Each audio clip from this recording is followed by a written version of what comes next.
సమంజసమా? నిజానికి భారత కథలో రామాయణం వస్తుంది కానీ రామాయణ కథలో భారతం రాదు.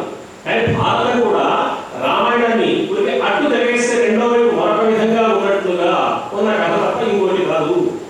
అన్నదమ్ములందరూ ఐకమత్యంగా ఒకే పట్ల ఒకరు ప్రేమతో ఉంటే ఎలా ఉంటుందో రామాయణం చెప్పింది, ఉండకపోతే ఎలా ఉంటుందో భారతం చెప్పింది. అంతే కదా, ఉంటే ఎలా ఉంటుందో రామాయణం చెప్పింది, ఉండలేదు ఎలా ఉంటుంది?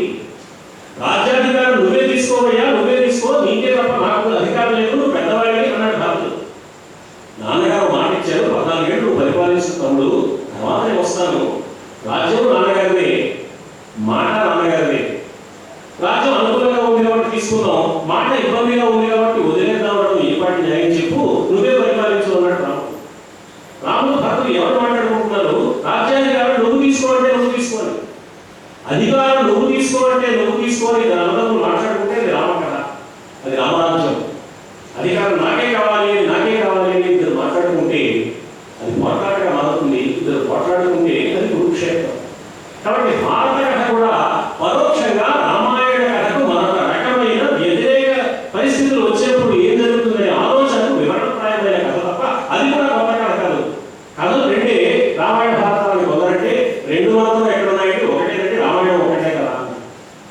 అందుకని అర్థరాఘవ మురారి ఏమంటాడంటే, ప్రపంచంలో ఇన్ని కథలుగా రామాయణం మళ్ళీ ఎందుకు రాయాలంటే ఇన్ని కథలు ఎక్కడున్నాయంటే ఒకటి రామాయణం ఒకటే కదా, రామాయణం ఒక్కటే కదా. జాగరణ స్వామి ఒక అద్భుతమైన మాట అంటాడు, ఉండేదే రాముడు ఒకడు. ప్రపంచంలో ఎంతమంది ఉన్నారంటే రాముడు ఒక్కడే ఒకటి, ఇంకెవరు లేరు. రాముడు ఇంకెవరు లేదా? ఏంటంటే ఆశ్చర్యం.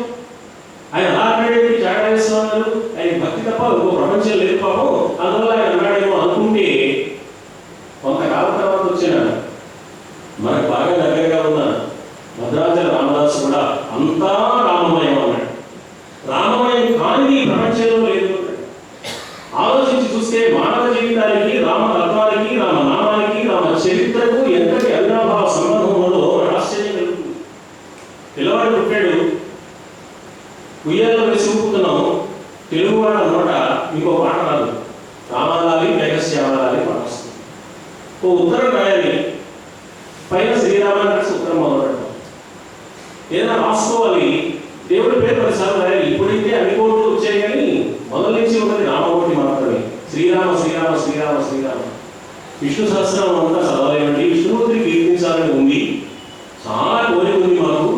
విష్ణు అంటే అపవిత్రమైన భక్తి ఉంది, కానీ 1000 నామాలు చదవడానికి మాకు వీలు లేదు. ఏం చేయమంటారంటే మీరు ఏం చేయక్కర్లేదండి, శ్రీరామ రామ రామే రమే రామే మనోరమే సహస్రనామ తుల్యం రామనామవరానమే. శ్రీరామ రామ అంటే చాలు, అది 1000 సార్లు విష్ణు సహస్రనామం గానం చేసిన వీళ్ళకు ఆగిస్తుంది. రామ అనడంలో ఇంత విశేషం ఉంది అన్న. ఈ రామనామం ఎంత గొప్పది అంటే దాన్ని తిరగేసే పనులు అభ్యంతరం లేదు. ఒకవేళ రామని పలకరించకపోతే చేత కాకపోతే మారా అన్నమయ్య మారా మారా అన్నా కూడా అది రామయ్య అయిపోతుంది, నీకు కష్టం లేదు. ఇలాంటి చిత్రమైన భావాన్ని రామాయణాన్ని గురించి కవులు అనుభవించారు. ఓ కవి అంటాడు, ఈ రామాయణంలో ఇద్దరు రాక్షసులు కనపడతారు రాముడితో యుద్ధం చేసిన వాళ్ళు. 14,000 మందిని వెంట పెట్టుకుని వాళ్ళు యుద్ధానికి వచ్చారు. అందులో ఒకటి పేరు ఖరుడు, ఇంకొకటి పేరు దూషణుడు. శూర్పణఖకి సోదరుడు వీళ్ళిద్దరు. శూర్పణఖ వచ్చి, ఎందుకు పని వస్తారు మీరు చేతకాని వాళ్ళు, మీ సోదరుని అవమానిస్తే ప్రతీకారం తీర్చుకోవడం చేతకాని రాక్షసులు, మీరు ఒక రాక్షసులేనా? రాక్షసులు అంటే ఏమో